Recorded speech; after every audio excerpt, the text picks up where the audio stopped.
The boys that played were treated like idols. It was an experience that anyone who's there will never forget. Never forget. In January 2015, English 8th tier amateurs Corinthian-Casuals took on Brazilian giants Corinthians-Paulista. The great Corinthians sides of the early 20th century inspired the creation of one of South America's biggest clubs. The trip saw the club fulfill the fixtures from their abandoned 1914 tour on the eve of World War I. So we went out there and played on a Wednesday in a mini tournament against SPAC and Paulista, which are two amateur sides out there, which were two of the games meant to be played back in 1914. And then on the Saturday we ended up playing Corinthians Paulista as the highlight of the week.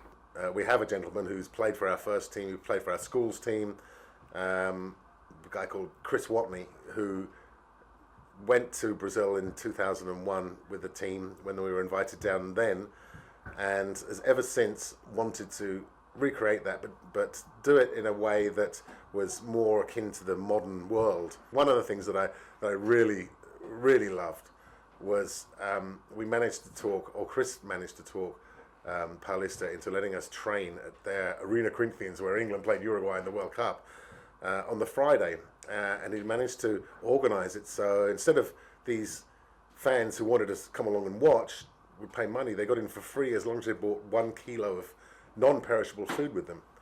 And we raised over 5 tons of food from people coming along just to watch the training session of this team. The Isthmian League side took to the field in front of 30,000 people. After keeping their illustrious opponents at bay for over an hour, the team from Tolworth finally succumbed to a credible 3-0 defeat. Despite the scoreline, it was an unforgettable experience for the Corinthian-Casuals players. So on the Saturday when we played the teams, it was their full strength first team versus our full strength first team. You had builders, electricians, PCSOs, against multi-million-pound international footballers, and it was an amazing day. The crowd was unbelievable. The sounds, your hair stood up on your legs, you had on your arms, you had goose pimples. Just you couldn't hear from the technical area. You couldn't hear the players. The players were saying they couldn't hear the man in front of them. It was just the sound was just amazing. It was surreal, but it was beautiful as well, because this.